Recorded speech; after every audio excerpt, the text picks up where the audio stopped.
Shunday insonlar borki, butun dunyoni o'zgartirishgan. Hayotingizda bir marta bo'lsa ham ular haqida eshitganingizga ishonchim komil. Chunki ular bugungi kunda hayotimizni ajralmas qismiga aylangan narsalar yaratuvchilari.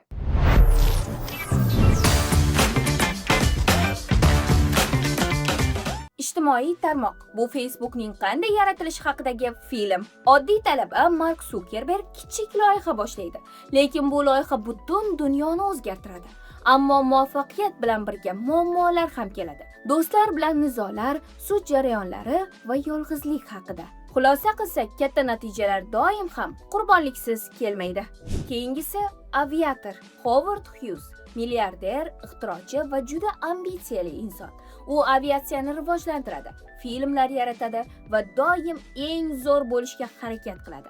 Lekin bu yo'lda u kuchli bosim va ruhiy muammolarga duch keladi. Muvaffaqiyat ortida ko'pincha ko'rinmaydigan og'ir kurash turishini shu filmda ko'rib bilib olishingiz mumkin. Steve Jobs. Bu film Steve Jobsning hayotini boshidan oxirigacha emas, 3 ta muhim taqdimot orqali ko'rsatib bergan.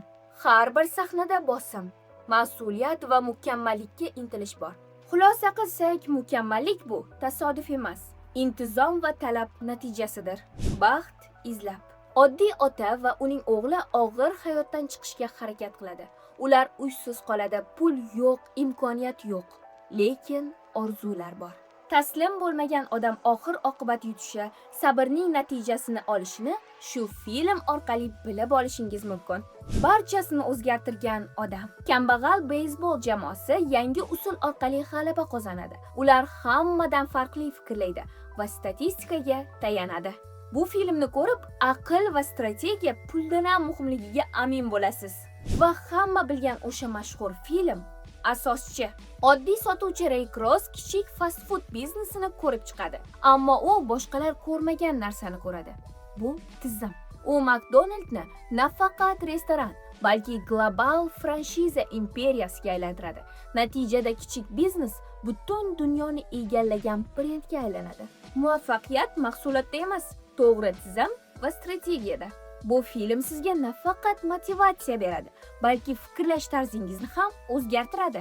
Agar siz fikrlashni o'zgartirib, hayotga motivatsiya olmoqchi bo'lsangiz, bu filmlarni ko'rish eng oddiy va samarali usul. Va eslatib o'tamiz, sanab o'tgan barcha filmlarimizni Ria Play platformasida reklamalarsiz tomosha qilishingiz mumkin. Platformani bo'lsa App Store yoki Play Market orqali yuklab oling. Qaysi film sizga ko'proq ta'sir qilganini bo'lsa, izohlarda yozib qoldiring.